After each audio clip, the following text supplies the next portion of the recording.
that shoulder safe and learning how to train it in a functionally moving pattern is key. Dynamic stabilizer helps me do that. Thanks for joining me again today.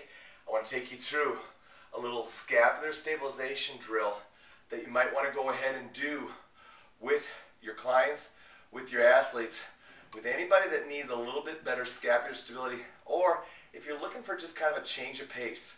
Now, I like to use the dynamic stabilizer, but I'll also go ahead and show you how to use a red band or an orange band if you need to go ahead and look at. Matter of fact, let me grab my orange band here real quick.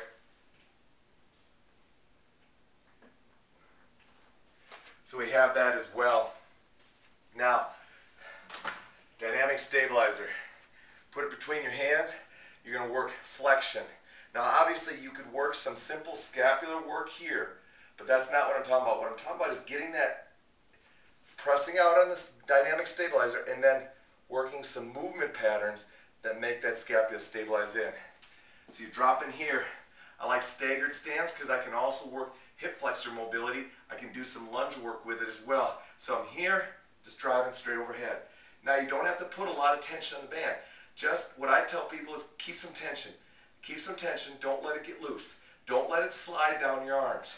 So if they keep it there, they can start working on some great scapular stabilization work all the way through. Now, put it with a lunge. Boom. Now they're getting some nice lower body work. Not only are they getting some hip flexor training, but now they're getting some scapular work at the same time. Switch sides. Dig in that back toe. Little tension on the band. I like to just make a fist or point my fingers. Drop down. Drive overhead. Just like you have dumbbells in your hand. One more time. Woo. I'm telling you, that is a scapular training exercise that your clients and your athletes will love, and I think you'll like it as well. Now, can you use a band to do the same thing? For the most part, you can. You can take a band, roll it back on itself. Now you got two loops. So you're going to put your hands through that loop, and then you're going to put your hands through this loop. Now it's a little bit wider than a dynamic stabilizer. So what you want to do is you're going to have to widen your hands out. Not a bad thing though. So put it there, drive it up, bring it back home. Now the nice thing about this is, because it is wider, it might be more shoulder friendly. Because again, hands are a little bit wider, arms are out at shoulder width a little bit better.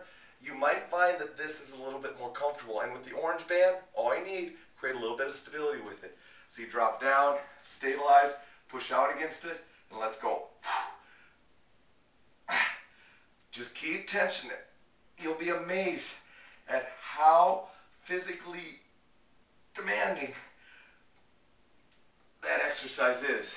Make sure when they get it to the top, they get their head through, or they get their hands behind their head so they really lock in that scapula, really teach it how to stabilize overhead. This is a drill we do now with our young athletes to teach them how to stabilize over top. Could you go full band here? Now, too wide. You don't want to be way out here. It's too wide to do that. So we don't want to, and it's real important that you get the band on the wrist so they can push out. I want the hands free. So I don't want them to have to grab the band and push overhead. That's not what I'm looking for. I want the hands free so the your shoulder girdle, specifically the deltoid, can be a little bit inhibited or a little bit calmed down so the scapula's really got to work. Man, just that little bit, my scapula's on fire. My scapular stabilizers are really warmed up, ready to go. Nice exercise to put right before you go in to a lot of overhead press work or a lot of shoulder-based work. Give it a try and let me know what you think.